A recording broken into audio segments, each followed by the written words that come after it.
We're only beginning to scratch the surface of how powerful human beings can be.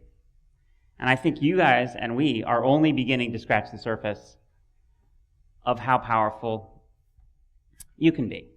We're going to need to, we heard from earlier about 10xing the love. We're going to have to 10x ourselves if we actually get to live in our lifetime in the future that you see. And that's important to me. So this can be an inflection point.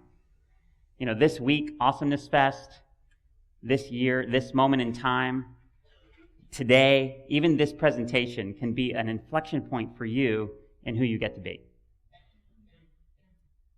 So she mentioned that we're talking about the 4 faces of incorruptible power. And we've been talking about belief hacking. And I want to just get a sense, because I have a feeling this word is due for an upgrade. What do y'all think? Can we upgrade our relationship to this word? I think we can. So what is power to you? What comes up? What's the positive and the negative? What's the light and the shadow? Popcorn style, throw them at me. What do you think of when you see that word or hear that word? Control. Anger. Influence. Impact. Aggression. Yes. Energy. Great. So you can see here already, we're painting this picture of power, right? And on the one hand, we're thinking about influence and impact, and yes. And on the other, we've got things like aggression and control. How many of you have heard the phrase, power corrupts? Right? We're familiar with this as an idea.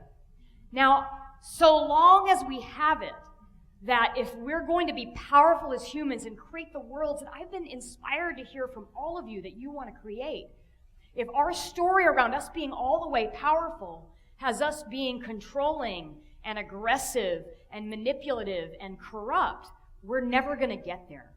So I really want us to reclaim this word. I want us to belief hack this word and rewrite our story.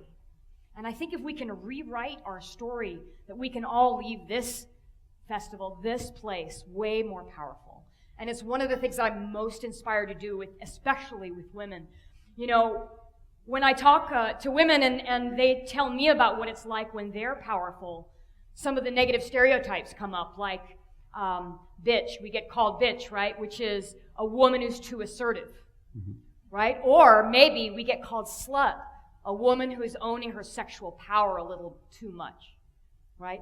Or maybe even we're called a witch. I was called a witch today, which I found as a compliment. I like that. I own that. But a lot of us have witch. We bird those women, right? And so that cultural bias is in us. We're wary of that whole idea of power. We haven't made it safe to be powerful. And so I ask you, what if we could have a definition of power? What if we could belief hack this word today and create a definition of power that was incorruptible? Right? So what is incorruptible power? I said we're talking about the 4 faces of power. What I mean by incorruptible is power that's fueled at its very essence by what I would call a transcendent value. Right? And a transcendent value is a value that if you multiplied it across all time, across all people, everybody wins. Right? So if there was more love in the world and you took that on as your mission, and your mission, I'm going to create more love in the world every way I can think of. Nobody loses. The world is a better place. Compassion is a transcendent value. Right? Freedom is a transcendent value. And so we have these transcendent values. And the moment that we can be aligned behind a value like this, we can start to unleash our power. We can turn power and transform it into something that's corruptible to something that's trustable. We can turn it from something that takes our culture off track to something that is our compass for where we're on track. And that's what we want to do with you guys today. We want you to grab on and understand that there is a version of power that's incorruptible, that it's things like selfishness and greed and manipulation that corrupt, not power. Mm-hmm. Because I know every one of you is incredibly powerful. You are literally creating this universe that you are inside of every day. And so if you recognize the incredible power that you have inside you and you go off, then I know that we're going to live in a better world.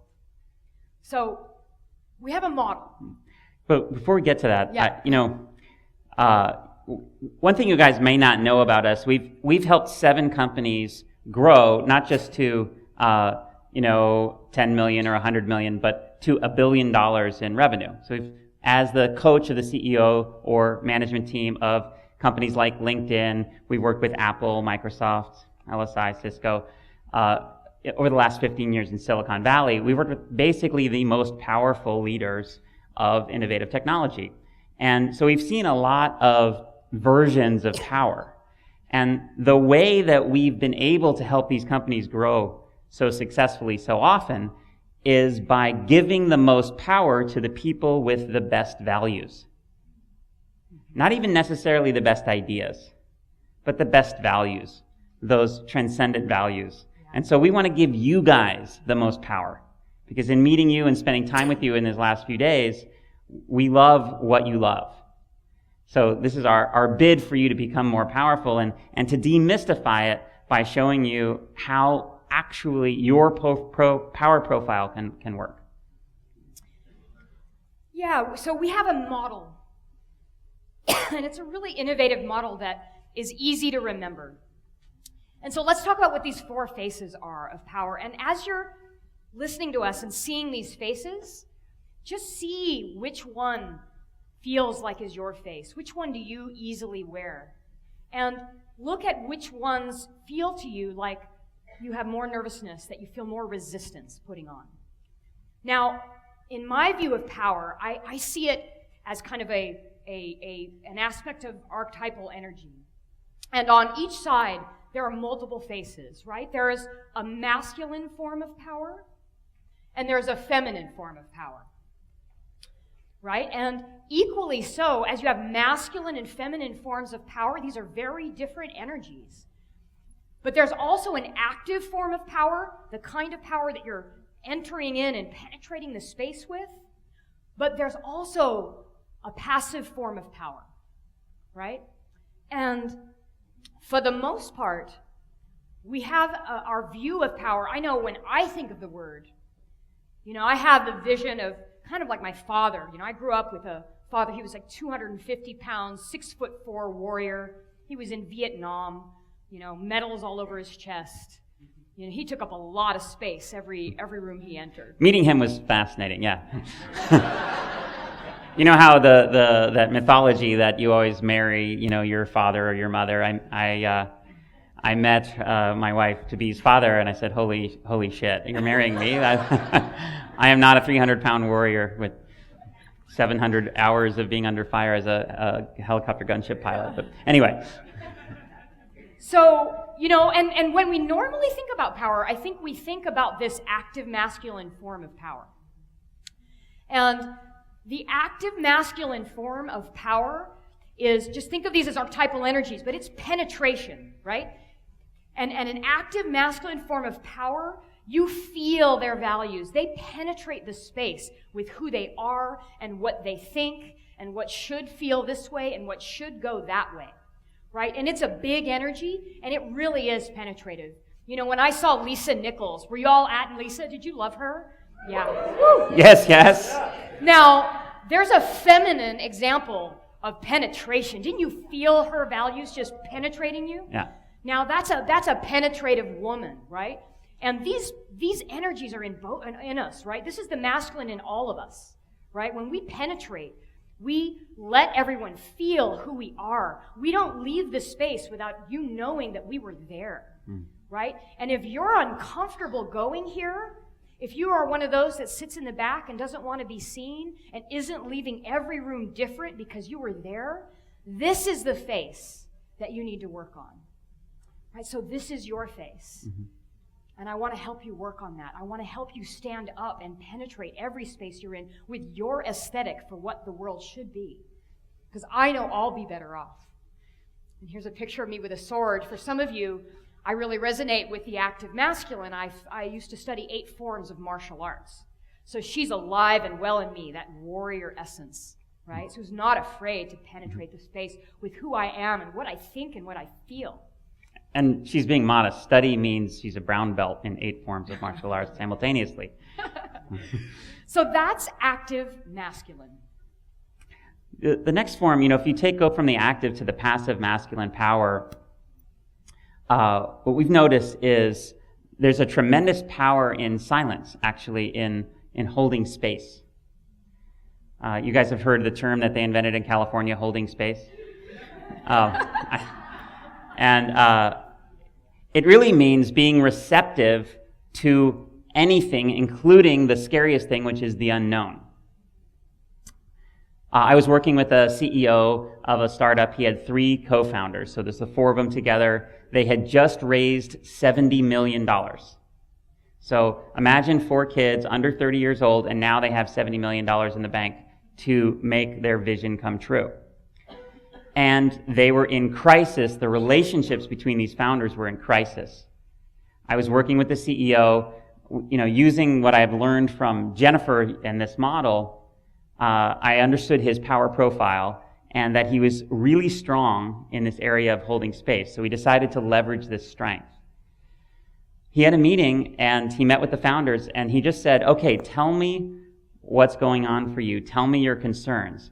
And they were venomous. They said, we don't think you're a good enough CEO. We think you're bullshit. We want you out. We think this is horrible. You're ruining this place. You're going to waste this money. We don't believe in you. And they just went at him for 30 minutes. And he just listened and he held space, meaning he accepted, he completely included everything that they said, not reacting against, not validating, not invalidating. And he said at the end, is there more? And they said, yeah. And they kept going for another 30 minutes. And he said, okay, is there more? This lasted for 4 hours. At the end of 4 hours, he had heard them, and they were kind of out of energy. They were like petered out. They'd talked themselves out, right? They were like, ugh. And he said, is there more? And they go, no, I think that's it. And he said, well, I'll tell you what. We clearly need a CEO. And while it may be true that I'm not a good one or an adequate one, I've never done it before, neither have you, we don't at this point have another option. And the people that just gave us $70 million gave it to us with the assumption that I'd be leading. I think it would be more disruptive for us to change that than for us to move forward. So I'll make you a deal, he said. I promise to listen and incorporate everything you say into my decision making. And I promise that I'm going to be the one making the decision. So you have the option of sticking with me or leaving. And those 4 people are leading that company today. So that's an example of how you would hold space in a leadership context. Yeah, and just imagine that CEO that all he could do was penetrate the space and just say what he thought. Imagine if you were working in that company, how there was no room for what you felt. There was no room for your ideas. After a while, even though that CEO might have been very powerful at penetrating the space and speaking his mind, you would feel like less and less of you could even be inside of this company, right? So you really want to use the idea of passive and active forms of masculine power. You're leaving half your tools on the table when you don't learn how to not fill the space with everything that you have to say, but actually leave room for everyone that's with you to contribute and share and synergize, right? So that is a way more powerful way of being. And so when we meet people, we look, okay, which one of these faces is it hard for you to go to? And how do we help you develop the range and flexibility of a true, what I would call an integrated leader? I want all of you to leave as an integrated leader for your projects, for your companies. Can you all feel the penetration energy, the active masculine in you? Can you feel that? And can you located, yeah? You feel it? Can you also feel where you hold space? And do you see how you prefer one to the other? You know, that one is kind of your go-to? balance is the key to becoming more powerful. So we've given you the masculine sides of power, but probably the thing I'm most passionate about is the feminine forms, right? Let's hear it from the women, right? What I know about this world right now is that we are incredibly imbalanced around these energies. And it's not that either energy, masculine or feminine, is right or wrong. It's the imbalance that's leading us to problems with the magnitude and urgency and complexity of what we're facing right now. Right? And what we need to do, what I am so passionate about doing, is helping unleash all of you women to be more powerful so that we can right the imbalance. Right? And I know a lot of you women are with me on this because I've been talking with you. So let's talk about the passive form of feminine power first, just to go in reverse order. Now, this form of power is attraction herself. This is seduction. This is you creating a gravity well, where from 1,000 paces you make eye contact and they just can't help it but occupy exactly the space that you're in, right? They just have to be exactly where you are. And when they hear you speak, they're inspired. They're like a moth to a flame. It's Helen of Troy who is famous for launching 1,000 ships with just the look of her face on a man that she loved. Now, this is a powerful form of power. And I'm not just talking to you ladies about your sexuality.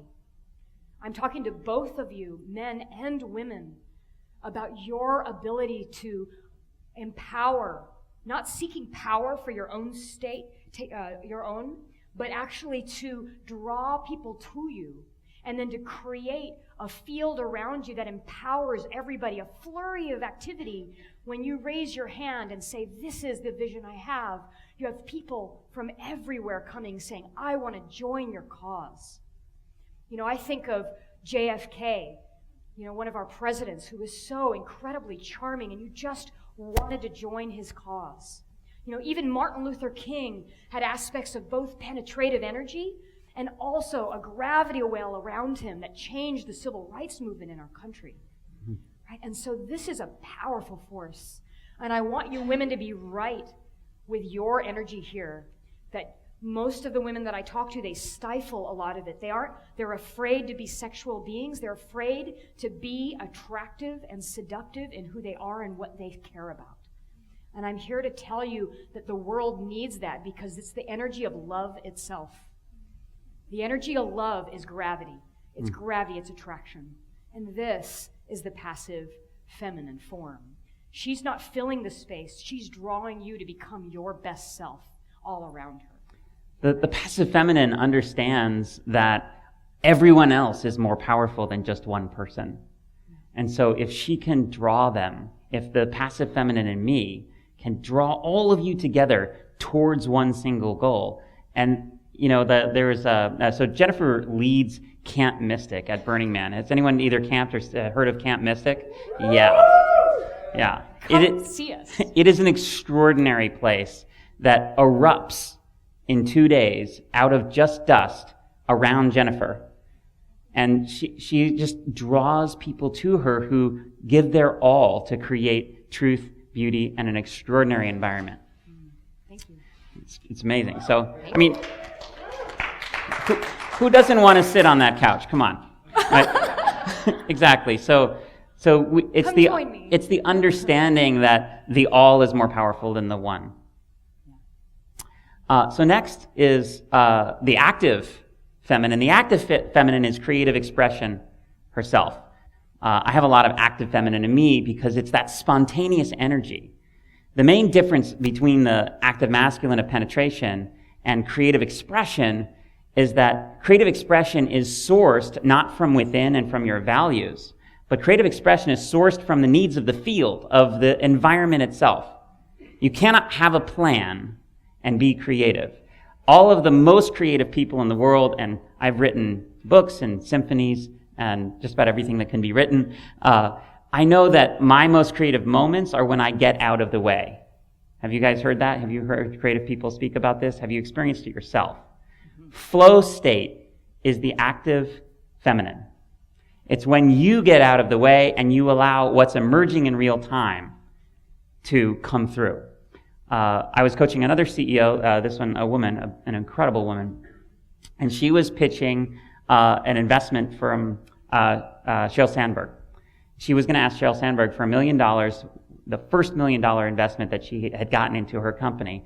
And she had spent weeks preparing for this meeting, going through her pitch deck we'd gone through. She was prepared like an expert witness in a federal case. She was ready to go. And she got in front of Sheryl, and she felt the field, and she felt the deck, and she knew it was wrong. She knew that what she was going to be pitching wasn't right. So she put it aside, she made eye contact, and she just spoke from her heart about the future that she saw, that she wanted to create, and how together they could create it. And Sheryl wrote the $1 million check. Not for the company she thought she was pitching, but for a new idea that was born in that moment. So that's the... yes. That's the active feminine. And I want to say one more thing about it, which is the active feminine is creative expression, and this is the key to an infinite source of intelligence, because you're tapping into what? Your intuition, right? Your intuition isn't the linear mind of experience that the active masculine tends to use. It's pulling from the field itself. It's literally all of the intelligence of the entire universe coming at you simultaneously, giving you the whisper of an impulse to drop the plan and pay attention to what's needed moment by moment. And it changes moment by moment. And it's you surrendering to that infinite intelligence. That's creative expression. That's so much smarter than me, and it's so much smarter than you. And that intuitive intelligence is part of what you tap into with the active feminine, right? So these are our 4 faces of power. Find which ones are yours. Find which ones make up your power profile, right? See which ones you feel strong, which ones give you butterflies, which ones feel, that you might have judgments over. And I just want to close with one thing, which is I want us to burn our ivory towers. I want us to burn the ivory tower. I think we build ivory towers around ourselves, and from those ivory towers, we either expect someone else to save us and save the world, or we sit there outraged but unwilling to do anything. Or maybe we sit there and think, gosh, there's nothing I can do. I can just sit here in my tower. And if I leave you with anything, I want you to burn that ivory tower. I want you to come off that tower and realize your incredible power as a human being, that you are the universe that you formerly thought you were just inside of. You're creating that. You're creating every moment of it. And if you want to see the world that you see as possible, you won't find it there. You won't find your strength and bravery there in that tower. You have to descend into the tower and put your feet on the earth. And from the earth, from feeling it, from locating yourself exactly where the world's pain is, exactly where the world's beauty is, that will source the strength and energy and power that you need to create that world. And I, for one, am excited at seeing who you become, who we all become, when you become the most powerful version of you. Thank you. Thank you.